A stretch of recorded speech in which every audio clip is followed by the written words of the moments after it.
Oh, you know what? Hold on, we got a guest caller. Perfect. Go ahead, caller. Go ahead, caller.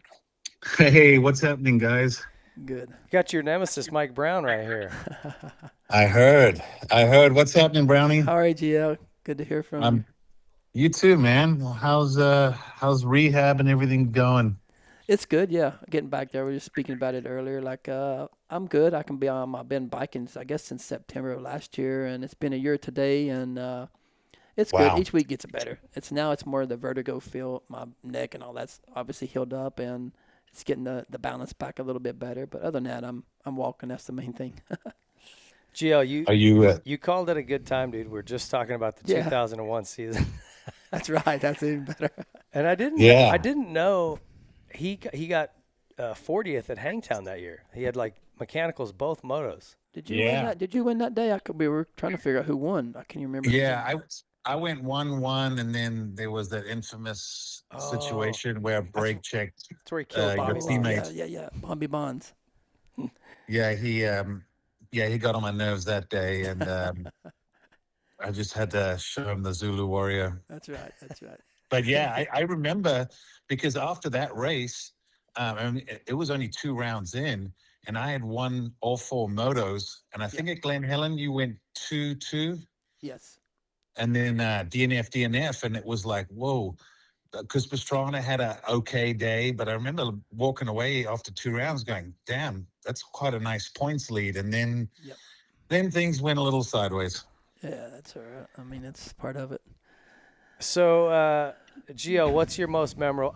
Obviously, we're gonna leave Still City out of it because I know your feelings there. But like, what do you remember from that season, kind of as it rolled on? Well, try to give the short version. I think coming into the season, Brownie was probably in a good place. So, as far as I think the media didn't give him the credit he deserved, and I think a lot of people were convinced Pastrana was going to win, and I think a few people thought maybe I could, be the guy to maybe take it to him. But I think a lot of people already, and Brownie, you can tell me your thoughts, but it almost felt like a lot of people were already handing the trophy before the season started to Pastrana, Yeah. and I was like, well, hang on a second. At Motocross of Nations, I beat him. Yep. And I knew on certain tracks you were so good. Like even in Europe, I actually was watching the 2000 GPs the other day, and on some of those kind of harder pack, slick tracks, you just dominated. Luxembourg and Um, Croatia, but I knew me and you when me and you coming back over here, I knew that our corner speed going to Glen Helen for the outdoors was nobody was going to be on par with us. On like I think that, and it showed when we got there. It was like, man, your corners, even in Supercross, we were good in the corners. And I think for me, I yeah, learned that in Europe, not here. I learned that riding the tracks in Europe. yeah, absolutely. And yeah, so in '01, I think some of the memories that I can think of was this might be a sensitive one for Brownie, but I remember at Binghamton, he was strong there. Like I was riding my ass off just to try and keep pace. And I was, some people thought I was just sitting behind waiting for a mistake. I'm like, no, I was barely hanging on. Like we had checked out Yeah. and I was giving it everything. And I'm like, I don't even know where to pass this guy because there's nowhere that he's not good. And there was that section near where the pits are, Yes. and I remember there was like two like rhythm lanes of jumps, and on the second lane, that inside rut got so deep that we couldn't do the step down and clear the single, Exactly. and you were going outside to carry momentum, and I was following you, and then I'm like, if I get close enough, I might be able to just do an aggressive pass. And I think it was it was the last lap.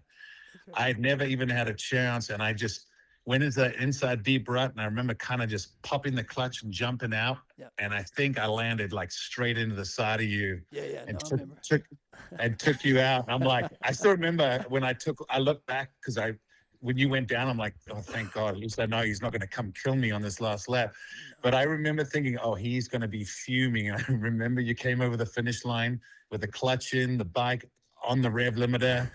And I think you were just screaming. And I'm like, oh, I thought, all right, well, maybe this is the time we get out the boxing gloves. And then Yeah. I remember Duke Finch pulling us into the AMA truck and just scolding us, Yeah, just yelling at us. had to apologize to each other. Yeah, it was But very sincere. I yeah, think. no. But no, those kind of racing, that's the best ever. Like I wouldn't change that for nothing. Nothing against nobody. You know what I mean? When I put my helmet on, as you or racers take my helmet off, I'll be the nicest guy, and I'm a nice guy. But racing is like that's all me and and as the other guys put the hard work into it, and you leave it on the track. And when we get off the track, I'm everybody's friend. I don't have to fight. I'm Yeah. not the tough guy. But Gio, you tell the story about running into the side of him. He goes, he chuckles. He goes, "Yeah, I remember." no, it was. I remember the exact corner he's in, the left turn before you turn and go Yep. down, step down right there. You're right. No, it's all good. But like I No, said, there was racing. some good battles. I remember Washougal, you were just straight up better than me, and I kind of had a weird feeling going into that race. I'm like, this seems like a brownie style track, and no one had anything for you that day. And there were just days that I had to, take a second or a Yeah, third yeah, and just accept like, hey, he was the better man on that day. So it was at the end of the day, it was a good championship. But I would love to actually see a graph of the points, because it was like yeah, I shot out in the lead, and then round 3 was Mount Morrison. It was really muddy, and my actually somehow water got in the ignition. So I had a miserable first moto, yeah. bad gate pick second moto. I know you did well and gained points, and then um, I think and then I ended up separating my shoulder, Yes. and I don't know if you remember, but I was at Bud's Creek. I tried to ride, I couldn't in Yeah, practice, and I yeah. was watching the race and just watched you dominate, and it was so painful to sit there and watch. And then on the podium, I think Tim Carter said something. Oh, does it make it easier with Langston out? And Oh, jeez. you said, Langston ain't shit. Now that I'm on good equipment, I'm gonna kick his ass or something. No, you God. didn't, did I you? probably did. Yeah, and I heard it on the loudspeaker, and I'm like, Oh, oh, shoot. dude, I'm like, get me my freaking bike, man. I'm getting the shoulder taped up. We're That's getting right. out there.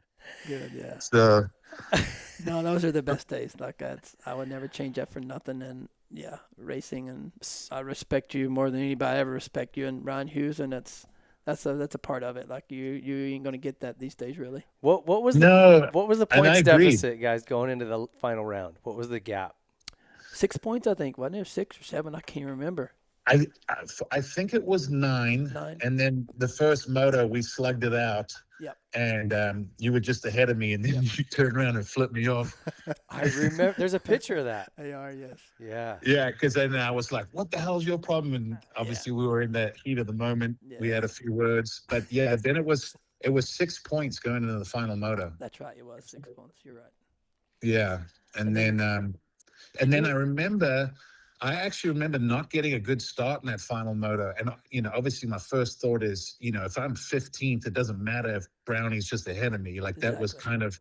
And I remember you were ultra aggressive on that opening lap, and you tangled with a couple guys because I Nick actually Way. passed you. Nick Way at the Yeah. bottom of the triple up at that rhythm section. I passed Yes. there. Yep.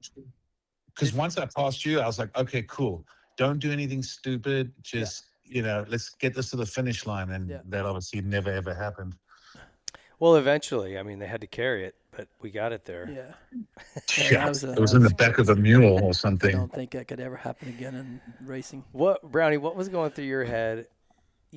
Just prior to his wheel coming apart, and you're like, probably frustrated, like, dang it, I'm not going to get it. I mean, I could sit here now and say, oh, yeah, I was going to beat him anyways. But when I picked my bike up from crashing going up, I was like, man, I'm going to ride my best I can do and go to the front.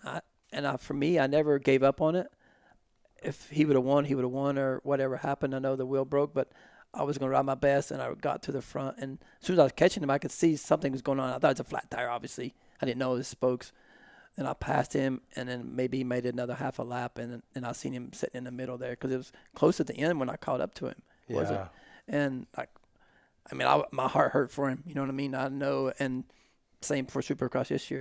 Seeing, Rocks and them guys battle until the last, it has to hurt. I've gotten second before, and it's not good. No. But I mean, at Yeah. the end of the day, Well, that's- I don't think I would have won it if the wheel didn't break. You know what I mean? I caught up, but all he had to do is what he needed to do. Yeah.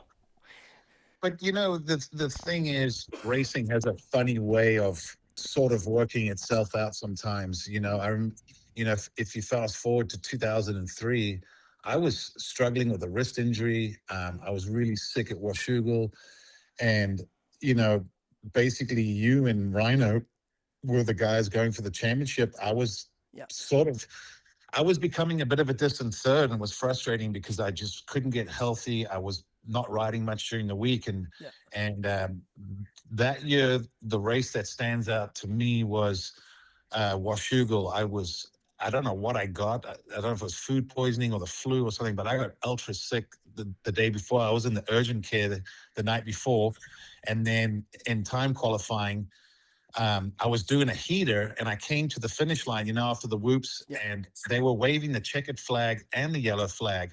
So I pinned it through the whoops, launched over the jump, and there was a pile up, and I landed in it, and I got landed into, and I had bruised ribs. I mean, I was so beaten up. I had never come so close to quitting, even though I wouldn't say that's my style. Yeah. I'm like, I'm going to line up, but I'm like, I'm screwed. I'm like, Brownie's the fastest guy again. He's probably going to win, and this championship's going to be nothing but a distant memory. And it was kind of going like that. First moto, you and Rhino were up front. I never saw you guys. I was just shitting my pants and throwing up my helmet the whole time. And then I'm like, I remember thinking, I need a miracle. Like, I really need a miracle for anything, for this to have any hope. And man, like you said, your heart kind of broke seeing me stranded. I came up to Horsepower Hill, Yeah. and I saw the yellow flags waving, and that little devil in me was like, man, it would be kind of cool if Brownie and Rhino crashed into each other. And I had a shot, and I came over the crest of the hill, and I looked over, and I was like, you've got to be kidding me. There's no way those two just crashed into. I've always actually wanted to ask you what happened, because I never saw it. I heard some stuff, but I never ever saw it. It was all me. You know how you can kind of scrub over it back then? Yeah. For me, I'm not a scrubber, but my front end hit the top of it. Then it popped me, high-sided me into like just the high side. And I crashed and was getting up, and obviously had enough distance in between me and Ryan that he couldn't see me. When he came over, he was wide open, and I'm looking head face at him, straight into me, like it jacked me up, dislocated my shoulder, obviously, for number one. But my heart for a freaking month was missing, like the beats I had to wear, like the machine and all that. But it did my shoulder, and then obviously I tried to race, I guess, 2 weeks later in Millville, and it was dislocated, and it was still too sore. But yeah, it was all my fault. But just getting up and looking at Ryan, I thought, I'm dead. And I just closed my eyes, and just center punched me straight. Had the fork clamp bolts in my chest. I think there's video of it. I remember seeing you scrub and your front wheel grab. Popped me high side. That jump has taken out many a rider. I think the year in before the same way. Yeah. Trey break Kennard, his femur there. Yeah. Exactly. Yeah. Yeah, I think he actually crashed twice. There's been other guys, same thing. That jump is weird because it kind of rolls off just at the edge. A lot of jumps get a little more peaky at the top. Yeah. And like you said, you want to scrub, get the wheels on the ground for the hill. Yeah. But for what seems to be a basic jump for any normal person, when you're trying to stay low on it, it's taken out several guys over the years. Yeah, that's funny. It has it actually, and you're right. Maybe they need to just bring that lip up so it's more of a flat top off of it. Yeah. Huh. Wild times, man. I think Lammy crashed there too a long time ago. Maybe 9. There's been many over the years. Yeah. Anyway, well, GL, I appreciate you calling in. I just thought it'd be fun awesome. to kind of. I mean, like I said, you called it the perfect time because that's where we were in the story at 01, and you guys. We like I said, the first time I kind of ever battled Brownie was in '99 when I was just a little punk-nosed kid trying to make a name for himself. And, at the end of the day, my career was cut short with my eye cancer. But, when I look back, I'm like, who was my main rival? I told Pingler one day, I'm like, 99, it was like Chiodi, Federici, and Brownie. In 2000, it was Dobb and Brownie. 2001, Pastrana and Brownie. 2003, Ryan Hughes and Brownie. 2005, Tedesco and Brownie. So, I was the first time I seen you was Germany. What was that track in Germany? You won your first race, I think it was. Kind of sandy in the trees. Yeah. I think from living in Holland, I was getting better and better in the sand. So I wasn't at that point in time, I was not great in the really deep sand, Yeah. but I was becoming good at that intermediate Yeah. where, and to be honest, that the KTM had so much power, and I think one of the few areas that PDS did work well was in the sand and some of those rolling tracks, because without the linkage, the PDS just would push the rear wheel to the ground. Yeah. So I felt like I was always just driving more, and I think in one moto I passed you pretty much purely on horsepower. I just like rode past you in a straight line, Yeah. and I was like, man, I'm actually glad I've got this horsepower because it's making a big difference. Yeah. The old cat Honda was a little slow. It was slow, but it was good. Like hard pack. She looked cool. Yeah, yeah, She looked exactly. cool, Yeah, but yeah. well, in 2000 at the Dutch GP, I remember I was behind you in time qualifying, and it was literally a straightaway of just rollers. Yeah. And I came out of the turn behind you, basically put on my blinker and rode around you, and I was like, Yeah, I might have "There's a qualified that big race. difference." I was The- barely in the your race. I was like 38th overall or something. Barely into your the bike race. was that. Unfortunately, that Honda just did not pull in the deep sand, and it almost felt like cheating sometimes. Yeah, but it was good. A lot of you guys. Who was the other guys on your team? Who was your teammates that year? That was good. There was Goodnison in 2000. He yeah, actually got Gunnison. he got his. So funny enough, in '99 when I won, Jamie Scavenels, the Belgian, was my Yes. teammate. His best result ever was second behind me. Yeah. And in 2000, Kenneth Gunnison's best result was second behind me. Nice. So I also had some good teammates that we were able to push each other during the week. Yes. Kind of like what a lot of these compounds do now, where Yeah. they stagger the guys and try to race each other. But Yeah, what was crazy was even in 2000, Gunnarsson was usually faster than me during the week, he was and awesome. then he was such a good practice guy, and just always just try to find a way to get it on the weekend. And so what helped me that year was with the bike being fast, and I was pretty small and light back then. I got so many good starts. So even races where I wasn't the fastest, I might just fade back to third or something. So it just kept me out of the first turn pileups. And I mean, there were numerous times I could see you or Dob or someone catching, and I'm like, well, sorry for them. They're going to run out of time. No, you had good bikes, and a good rider, obviously. But yeah. Well, until you got on the pro circuit carway and you said, I got good equipment now. I'm going to whip his ass.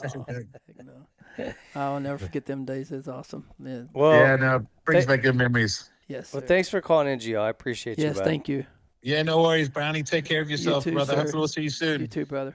All Thank right. you. Cheers, Gio. Gio. Bye. Cheers, guys. Bye. If you like this video, please be sure to leave a like, subscribe to the channel, hit the notification bell so you don't miss any of our future videos, comment what you thought, and share it with your friends.